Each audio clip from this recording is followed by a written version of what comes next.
We've been married for 572 days, and whilst that isn't the longest marriage in the world, it puts us in the top 50% of all marriages, as about 50% of all marriages end within the first 2 years, usually because there is a loss of romance and intimacy. So in this video, we're going to dive into a few ways that we stay intimate and romantic, and the intention is to share that with you to create that same romance and intimacy in your marriage or relationship. Let's dive in. How do we maintain intimacy and romance in our marriage? Being naked. I walk around naked. I show Joshua my naked body. Yeah. I jump up and down naked. I spin around naked. I dance naked. And he looks at me like I've never been looked at before. Really? Yeah.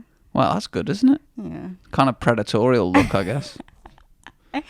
He's just glued, distracted, just focused on me and it. Good thing about marriage, you can definitely have the predatorial look about you and there's no questions asked. Is that true? Yeah. Cool. Well, how do you feel like you maintain romance and intimacy? Be naked. Regularly show her the hammer. He spins it around for me.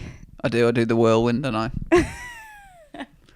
Little jump up and down whirlwind action. Joshua's shirtless a lot. Should be shirtless right now, yeah. really, shouldn't I? Another thing we do is we work out both individually and together. This makes a big difference for a lot of reasons. Firstly, you stay in shape and you start to look damn sexy. And it doesn't matter if you're married or not. If you're not looking sexy to the other person, it's going to obviously reduce intimacy and romance. It's like nature 101. Me lucky, me likey, me wanty. If me lucky and me not so much likey, me don't wanty. So if you're out there working out, you get that. But if you work out together as well, it creates a different kind of romantic tension, I think. And you smell each other differently because you smell more of the under areas and the general pheromone things coming off. So you get a taste for that, and then all of a sudden, ching chang, make that booty go swang.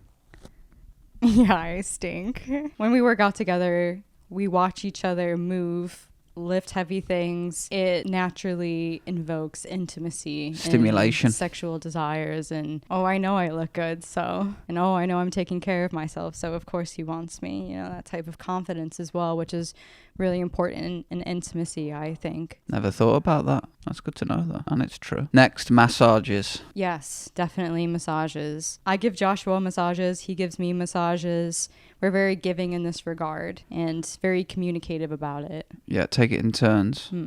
10 minutes. Like we're vocal when we're in pain about in a certain area and then willing to help each other out, which is, I think, very special. Use jojoba oil down in it. Get the elbow in. And the chin as well. The chin is a real banger because it's a very intimate thing that you can't really do with your regular masseuse unless you've got that type of relationship or you're in Southeast Asia, then anything goes. But even receiving that to a certain extent is kind of weird from somebody that's not your spouse. You get that chin in there nice and oiled. It's like an elbow but with more control, and your nose is closer to skin, so you're getting that pheromone cycle again. I think a lot of sexual attraction is pheromones and smell. I'm like a sniffy Labrador, and that works well for me, always has. Well, I just wanted to add that I like that Joshua can massage me with his head. It feels very nice. Then he has a tendency to want to massage me with his other head.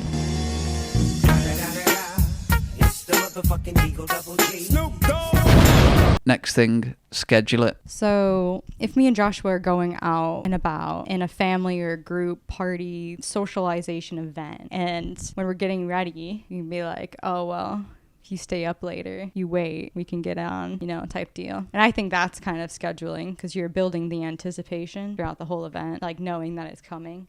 You're both agreeing that it's scheduled to happen then. Keep a track of how often it's occurred in a month and then just look at it and be like, oh, we're on rookie numbers. Let's schedule some nookie in, and then you just write it down, time and a place, and then you can both prepare for it, and it works out well. And when you're together, the longer it goes on, the less likely it is to just randomly occur because you've done it so many times. It's kind of like going to the gym. If you don't schedule it, just because you've done it before doesn't mean you're likely to do it again. But if you're scheduled and it's in your calendar, this time, this place, that works for me. Other stresses in life also would lower my intimacy and want to have sex.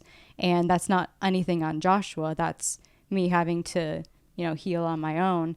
And I found the scheduling aspect would get me out of my comfort zone and allow me to prepare for intimacy and be okay with it and like work with a way to be okay with it. I found that useful about the scheduling aspect as well. So to recap, spend a lot of time naked around each other, work out to make yourself feel good naked, / feel good generally, / be good generally, massage each other regularly, take it in turns, get that chin in there, get that oil in there, schedule it as much as you can, in my opinion. If it's written down and it's on paper and you both agree to it at one point, then it's on you both to show up to your agreement and make it happen and work on it. Even if it can be a bit uncomfortable and like forced, I think just having it in your schedule makes it happen a lot more, and you grow into the intimacy because you've got to get past that hurdle of doing it repeatedly because you're with the same person repeatedly. So we've been married 572 days, and there are our thoughts on how to maintain intimacy and romance within our marriage. We'll update you as we grow as a couple, let you in on the inside scoop,